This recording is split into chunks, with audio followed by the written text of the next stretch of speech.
அனைவருக்கும் முதற்கண் என் பணிவான வணக்கம்.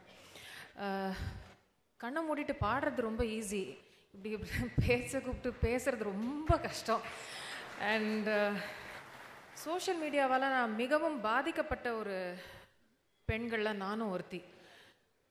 2008ஆம் ஆண்டுலேருந்து 2010ஆம் ஆண்டு வரைக்கும் ஒரு குறிப்பிட்ட சில நபர்கள் திரும்ப திரும்ப திரும்ப திரும்ப படாத பாடுபட்டேன். ட்விட்டர் ஓப்பன் பண்ணாலோ ஃபேஸ்புக் ஓப்பன் பண்ணாலோ எப்போ பாரு வசை பேச்சு, இப்படியே கெட்ட வார்த்தை இருக்க. தமிழில் இருக்கிற அத்தனை கெட்ட வார்த்தையும் நான் ட்விட்டர்லேருந்து தான் கற்றுக்கிட்டேன்.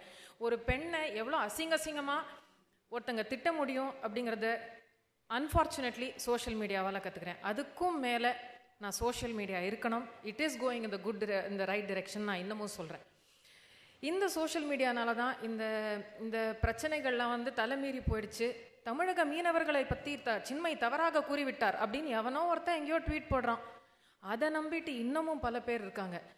ஒன்று சொல்லுவாங்க, by the time truth ties its shoelaces, the lie has gone around the world twice அப்படின்னு. அதாவது உண்மை தன்னோட காலணியை போட்டுக்கிறதுக்குள்ளே போய் உலகத்தை 2 தரம் சுற்றிட்டு வந்துருமா. இது இப்போ சோஷியல் மீடியா டைமில் சொல்கிற விஷயம் இல்லை, முன்னாடியே சொன்ன விஷயம். வாட் எவர் வி ஆர், நம்ம என்ன இருக்கோமோ அதுதான் நம்ம சோஷியல் மீடியாவில் ஒரு பிரதிபலிப்பாக இருக்குதுன்னு நான் நினைக்கிறேன். இந்த கேஸில் நான் ஓரளவுக்கு மேலே தாங்க முடியல, பிரச்சனை எங்கெங்கேயோ போயிடுச்சு. 2 பேர் ரொம்ப ரொம்ப தவறாக சொல்கிறாங்க. அப்புறமா மீனவர்களை தப்பாக பேசிட்டா அப்படின்னு நான் சொல்லவே இல்லையே அப்படின்னு நான் சொல்கிறத யாருமே கேட்குறதுக்கு விரும்பல. அத்தனை பேரும் கும்பலாக கூடி நீ சொல்லிட்டேன், நீ வெள்ளவாடியோ மூஞ்சியில் ஆசிட் ஊத்துறேன் பண்ணி நடு ரோட்டில் தூக்கி போடுறேன் இப்படிலாம் பேசுகிறாங்க, சர்வசாதாரணமாக பேசுகிறாங்க. ஏன் நான் சொல்கிறத யாரும் கேட்க மாட்டேங்கிறீங்க அப்படின்னு சொல்லி கடைசியாக நான் கமிஷனரை போய் பார்த்து என்னோட இதை கொடுத்தேன். அப்போது நான் கம்ப்ளைண்ட் லாட்ஜ் பண்ணது 5 பேர் பேரில் 2 பேரோட அட்ரெஸை சோஷியல் மீடியாவால் என்னோடய ஃபேன்ஸ் எனக்கு கண்டுபிடிச்சி கொடுத்தாங்க. ஒரு விஷயத்தை பை டிஃபால்ட் ஏதான ஒரு விஷயத்தை நாங்கள் சொல்கிறோன்னாலோ அவுட் ஆஃப் கான்டெக்ஸ்ட் ஒரு விஷயத்தை எடுத்து ஒரு பெருசாக்குறதோ ரொம்ப சாதாரணமாகிடுச்சு. இப்போது 2011ஆம் ஆண்டில் நான் எதையோ எப்போவோ யாருக்கோ கொடுத்த பதிலில் நான் ஒரு வெஜிடேரியனுங்க பேட்டா சப்போர்ட்டர்னு வச்சுக்கோங்க அப்படின்னு சொன்னேன். 2011 நான் போட்ட ட்வீட்டை 6 வருஷம் பின்னாடி போய் அந்த ட்வீட்டை கண்டுபிடிச்சு ஒருத்தன் இப்போ ஷேர் பண்ணுறான். அதாவது உங்ககிட்ட எவ்வளோ டைம் இருக்கு? முற்பகல் செய்யும் பிற்பகல் விளையும். என்னைக்கோ செஞ்சா. அதாவது எனக்கு ஒரு 20 நாளைக்கு முன்னாடி பேட்டா அப்படிங்கிற அமைப்பு என்னது, யாரு, இத்தனை வருஷம் என்ன பண்ணிட்டு இருக்காங்கிறது முக்காவாசி பேருக்கு தெரியாது. பேன் பேட்டா நீ பேட்டாவை அன்னைக்கு சப்போர்ட் பண்ணியா, உனக்கு இருக்குடி அப்படிங்கிறான். ஐயோ, நான் எப்போவோ ஒரு வேற கான்டெக்ட்ல சொன்னேன்ப்பா.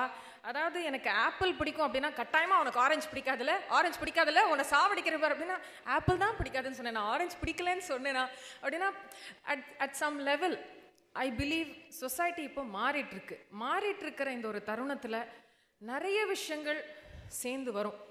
ஒரு ரோட்டில் போயிட்டே இருக்கும்போது இப்போ நம்ம நிறைய பேர் மாறிக்கிட்டே இருக்கோம். ரோட்டில் குப்பை போட வேண்டாம், நம்மளோட வண்டியிலேயே அந்த குப்பையை தூக்கி போடுறதுக்கு பதில் ஒரு குப்பைத்தட்டியில் போட்டு போகலாம் அப்படிங்கிறது சொல்லி மாற்றிட்டு இருக்கோம். ஆனால் அந்த குப்பைத்தட்டி எத்தனையோ ஆண்டு காலமாக அந்த ஸ்ட்ரீட் எண்டில் தான் இருக்குது. குப்பைத்தட்டியை சுற்றி குப்பை இருக்கும்.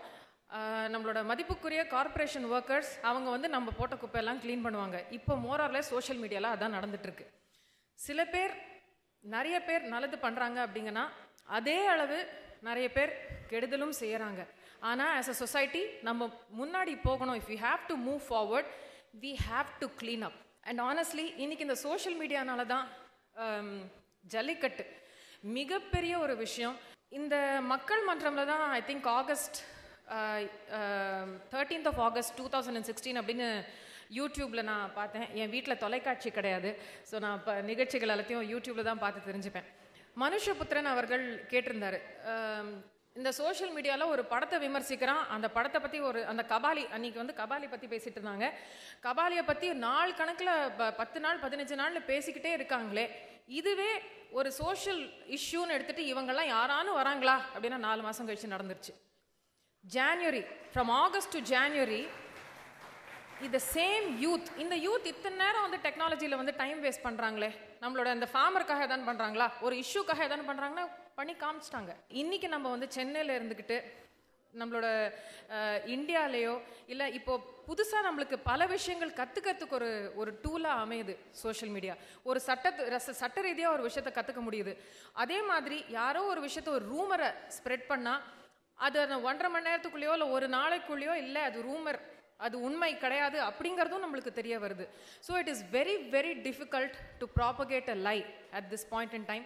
சோஷியல் மீடியாவில் நம்ம இருக்கிற அத்தனை பேருக்கும் ரெஸ்பான்சிபிலிட்டி இருக்குது. யாராலும் இந்த மாதிரி வசைப்பாடுவது அதெல்லாம் பார்த்தீங்கன்னா தயவு செய்து சொல்லுங்கள். டிக்னிட்டி இன் டிசென்ட். ஒருத்தங்களோட கருத்துக்கு வேறுபாடு நம்மளுக்கு இருக்கிறது தவறு இல்லை. ஆனால் அதை எப்படி நம்ம அந்த கருத்து வேறுபாடை சொல்கிறோங்கிறதுக்கு ஒரு மரியாதையாக கண்ணியமாக சொல்லலாம் அப்படின்னு பெற்றோர்களாக நீங்கள் சோஷியல் மீடியாவில் இருக்கீங்க. Please tell. நீங்கள் கேட்டால் யங்ஸ்டர்ஸ் கட்டாயமாக கேட்பாங்க. ஐ ஒன்லி விஷ் தட் இந்த சோஷியல் மீடியா வந்து கம்ப்ளீட்லி கெடுதல் அப்படின்னு சொல்லிட்டு விலகி போகாமல் சுத்தம் செஞ்சால் சரியாக போயிடும்னு நான் நினைக்கிறேன். தேங்க்யூ. சோசியல் மீடியாவால், சமூக ஊடகத்தால் பாதிக்கப்பட்ட ஒருத்தர் சமூக ஊடகம் வந்து சரியான பாதையில் தான் போயிட்டுருக்கு அப்படிங்கிற அந்த நம்பிக்கையை வெளிப்படுத்தினார். இதுதான் இந்த சமூக ஊடகத்தின் மீதான நம்பிக்கை, அடுத்த தலைமுறை மீதான நம்பிக்கை. இந்த நிகழ்ச்சியில் வந்து தங்களுடைய நேரத்தை ஒதுக்கி திரு சாருஹாசன் அவர்கள், ஸ்ரீபிரியா அவர்கள், சின்மயி அவர்கள், ரகோத்தமன் அவர்கள், தனஞ்சயன் அவர்கள், பாலு அவர்கள், இத்தனை பேரும் உங்களுடைய நேரத்தை ஒதுக்கினீர்கள். உங்கள் அனைவருக்கும் தந்தி தொலைக்காட்சி அவையோட நன்றியை தெரிவித்துக் கொள்கிறேன். எங்களை மிகப்பெரிய ஒரு கௌரவப்படுத்தினீர்கள். நண்பர்களை, எத்தனை முறை நன்றி சொன்னாலும் ஒரு நாளும் போதாது. ஒவ்வொரு முறையும் தந்தி தொலைக்காட்சி அழைக்கும் போது பெரும் திரளாக அரசியல் கட்சிகள் உட்பட அத்தனை பேரும் வியக்கக்கூடிய வகையில் நீங்கள் வந்து அமர்ந்திருக்கிறீர்களே, உங்களுக்கு எவ்வளவு நன்றி சொன்னாலும் போதாது, எத்தனை நன்றி சொன்னாலும் வார்த்தை ஆகாது. நிச்சயமாக ஒரு வார்த்தை சொல்வார்கள், தலையல்லால் கைமாறினேன் என்று. உங்களுடைய கால் பிடித்து நிற்பதை விட மிகப்பெரிய கைமாறு நான் செய்வதற்கில்லை. உங்களுடைய எதிர்பார்ப்பு எனக்கு புரிகிறது. நீங்கள் வைத்திருக்கக்கூடிய நம்பிக்கை எனக்கு புரிகிறது. ஒரு உத்தரவாதம் இத்தனை ஆயிரம் மக்கள் முன்னால் சொல்கிறேன், தந்தி தொலைக்காட்சியோ நானோ ஒரு பொய் சொல்ல மாட்டோம். உங்கள் முன்னால் ஒரு பொய் வராது, ஒரு தவறான தகவல் வராது. 100% உத்தரவாதம் தருகிறேன். உங்களுடைய நம்பிக்கை, உங்களுடைய எதிர்பார்ப்பு இருப்பதால் தான் நாங்களே எதிர்பார்க்காத வகையில் எங்களுக்கு தேசிய ஊடக விருது சாத்தியமாயிற்று. அந்த நம்பிக்கையை நீங்கள் எங்கள் மீது வைத்தீர்கள். எங்களுக்கு நற்சான்றிதழை தேர்தல் ஆணையம் அளித்திருக்கிறது. மத்திய அரசு அல்ல, பாஜக அரசு அல்ல, தேர்தல் ஆணையம் வைத்திருக்கிறது. இந்த சமூக ஊடகம் சரியான திசையில் இருக்கிறதா, தவறான பாதையில் இருக்கிறதா? இதற்கு நூற்றுக்கணக்கான உதாரணங்களை சொல்ல முடியும். அத்தனை நண்பர்களுமே உதாரணங்கள் சொன்னார்கள். திரு தனஞ்சயன் அவர்கள் சொன்னார், முதலமைச்சர் இருக்கிறாரா இல்லையா என்பதை அவரே சொல்ல வேண்டிய நிலைமையில தான் இந்த சமூகம் இருக்கு. சட்டசபையில் அவர் சொன்னார், நான் இறந்து விட்டேன், சற்று முன் வந்த தகவல் என்று வந்திருக்கிறது பாருங்கள் என்று. சட்டசபையில் திரு பன்னீர்செல்வம் அவர்கள் சொல்கிறார், இல்லை நான் நல்லா தான் இருக்கிறேன். அந்த மாதிரியான நிலைமையை நம்ம வந்து உருவாக்கிட்டோம். வாய்க்கு வந்ததெல்லாம் ஃபார்வர்ட் பண்றோம். ஒரு தடவை உங்களுக்கு வரக்கூடிய மெசேஜை நிறுத்தி திரும்ப அந்த நம்பருக்கு அழைத்து, நண்பா உனக்கு இந்த தகவலை சொன்னது யார், நீ இதை உறுதிப்படுத்தினியா, உனக்கு இந்த தகவல் உத்தரவாதமா தெரியுமா அப்படின்னு கேட்டா அவனும் சொல்லுவான், மாப்பிள்ள நானும் ஃபார்வர்டு தான்டா பண்ணேன். எதனாலும் ஃபார்வர்ட் பண்ணிடுது. எது தகவல் வந்தாலும் ஒரு முறை கூட உறுதிப்படுத்துவதில்லை. இப்படி பல சம்பவங்கள் நடந்திருக்கின்றன. தந்தி தொலைக்காட்சிக்கே பண்ணானே, நம்மகிட்டே கொஞ்சம் தீட்டி பார்த்தானே. என்ன ஜல்லிக்கட்டு நடந்துட்டு இருக்கு, தந்தி டிவிக்காரன் தூங்கிட்டு இருக்கிறான். 2014 மே மாதம், 16 அல்ல 17 அல்ல, 2014 2014 மே மாதத்துல உச்ச நீதிமன்றம் எந்த தடை உத்தரவை பிறப்பித்ததோ அன்றிலிருந்து ஒரு பிரச்சாரம் போல, ஒரு கேம்பெயின் போல எடுத்து போயிட்டு இருக்கிற ஜல்லிக்கட்டு வார்த்தை தந்தி தொலைக்காட்சியினால் ஆதாரப்பூர்வமாக தேதி வாரியாக நிரூபிக்க முடியும். 15, 16ஆம் தேதி இளைஞர்கள் வந்து நிக்கிறாங்க. 12ஆம் தேதி, இந்த ஜனவரி 12ஆம் தேதி ஒரு நாள் முழுக்க ஜல்லிக்கட்டுக்காக அர்ப்பணித்து ஜல்லிக்கட்டு செய்திகளை தவிர வேற எந்த செய்தியுமே போடல. ஜனவரி 12ஆம் தேதி அன்னைக்கு பூரா டிவியை பார்க்காம சோசியல் மீடியாவே பார்த்துட்டு இருந்தவன் யாரோ ஒருத்தன் கிளப்பி விட்டான் அப்படின்னு மாறி மாறி சொல்றாங்க. ஒரு 6-8 மாதத்துக்கு முன்னால் நண்பர்களே, ஒரு சகோதரனுடைய பேட்டியை நான் எடுத்தேன். அந்த பேட்டி சில அன்பர்களுடைய வேண்டுகோளால வரல வெளியில. அந்த பேட்டி எடுத்த போது அந்த இளைஞன் ரொம்ப சின்ன பையன். இந்தியாவில் இருக்கக்கூடிய பிற நாடுகள் இருக்கக்கூடிய அத்தனை விசாரணை அமைப்புகளாலும் விசாரிக்கப்பட்ட இளைஞன், தீவிரவாத வளையத்துக்குள் கொண்டு வரப்பட்ட இளைஞன், அவனுடைய குடும்பத்தோட அவன் பேச முடியாத அளவுக்கு நிலைமை போன ஒரு இளைஞன், பெரிய சிக்கல்ல மாட்டிக்கிட்டு. அப்படி இல்லை அப்படின்னு சொல்றதுக்கோ அதுல இருந்து வெளியே வர்றதுக்கோ ஒரு இயல்பான வாழ்க்கை வாழ்றதுக்கோ முடியாம தவிச்சான். அவன்கிட்ட கேட்டேன், என்னப்பா காரணம், என்ன நடந்துச்சு? ரொம்ப அழகா சொன்னான் அந்த பையன்.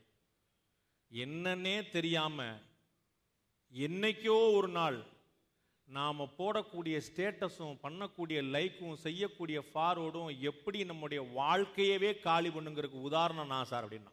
அவனை எரியாமல் உணர்ச்சப்பட்டு அப்படி பண்ணணும் இப்படி பண்ணணும் அப்படி பண்ணணும் ஒரு பசங்க 4 பேர் பண்ணுறாங்க, அவனும் சேர்ந்து பண்ணிட்டான். அதை பூரா உளவு அமைப்புகள் கண்காணித்து கொண்டே இருக்கின்றன.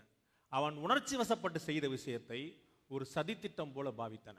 சொன்னா, சார் என்னைக்கோ நான் போட்டிருந்த ஒரு ஃபார்வர்ட் மெசேஜ் பிடிச்சான், இதை எதுக்காக நீ இவருக்கு ஃபார்வர்ட் பண்ண? என்னைக்கோ ஒரு ஸ்டேட்டஸ்க்கு நான் லைக் போட்டிருந்தேன், எப்படி நீ இவருக்கு நீ லைக் போடுவ? இந்த கமெண்ட்டுக்கு நீ எப்படி லைக் போடுவ? நான் 2 கமெண்ட் போட்டிருந்தேன், இந்த கமெண்ட் நீ எதுக்காக போட்ட? அப்ப நீ இந்த மாதிரி பயங்கரவாத செயலில் ஈடுபடுற. இவ்வளவு பெரிய விஷயம், ஒரு சாதாரண சமூக ஊடகத்தில் நடக்கக்கூடிய விஷயத்துக்கு இவ்வளவு பெரிய பாதிப்பு இருக்குமா? அதற்கு சாட்சி அந்த மாணவன். நிறைய விஷயம். முன்னாடி இந்த சமூக ஊடகம் வெறும் ஊடகமாக மட்டும் இருந்தது, ஒரு மீடியாவாக மட்டும் இருந்தது. இன்று அந்த சமூக ஊடகம் ஒரு ஆயுதமாக மாறி இருக்கிறது. இந்த ஆயுதம் யார் கையில் இருக்கிறது என்பதை பொறுத்து மருத்துவன் கையில் இருக்கக்கூடிய கத்தியா, கயவன் கையில் இருக்கக்கூடிய கத்தியா என்று மாறுகிறது. நாம் காவல்துறை பற்றி பேசினோம். இந்த விவாதத்துக்கு தனியாக ஒரு விஷயத்தை சொல்லிக் கொள்ள விரும்புகிறேன். எல்லா இடத்திலும் கல்லடி படுபவர்களாக காவல்துறையில் இருந்தார்கள். ஒரு உண்மையை நாம் மறந்துவிடக்கூடாது நண்பர்களே. 7 நாள் போராட்டம் மெரினா பீச்சில் நடந்துச்சு அப்படின்னா 7 நாளும் பொறுமையா கூடவே நின்றுட்டு இருந்தது இந்த காவல்துறை என்பதை மறந்துடக்கூடாது. கடைசி நாளிலும் கூட மெரினா கடற்கரையில் தடியடி நடக்கவில்லை. நீங்கள் பார்க்கலாம், கலவரம் நடந்தது, பிரச்சனை நடந்தது, காவல்துறையும் கூட அத்துமீறியது. அத்தனையுமே நடந்தது பின்னாடி தெருக்களில்.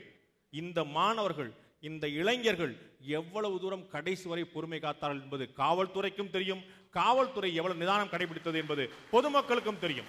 இந்த 2 பேருக்குமான புரிதல், காவல்துறைக்கும் சாமானியனுக்குமான புரிதல் சமூக விரோதிகளுக்கு ஆபத்து என்றவர்கள் அறிந்தார்கள்.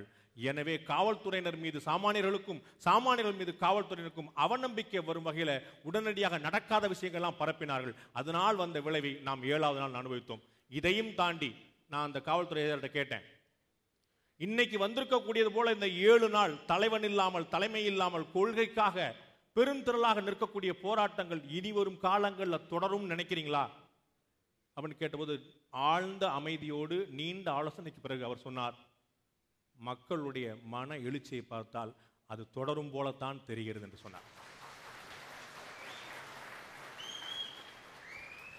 கட்சி மீது, தலைமை மீது, மற்றவர்கள் மீது, இன்னும் சொல்லப்போனால் காவல்துறை மீது கூட நம்பிக்கை வைக்கிறோமோ இல்லையோ, நாம் நம் மீது நம்பிக்கை வைப்போம். என்னிடமிருந்து கிளம்பக்கூடிய ஒவ்வொரு செய்தியும் சரியான செய்தியாகத்தான் இருக்கும் என்று நம்புவோம். நிச்சயமாக இந்த சமூக ஊடகங்கள் வரமாகவே தொடரட்டும், சாபங்கள் காணாமல் போகட்டும்.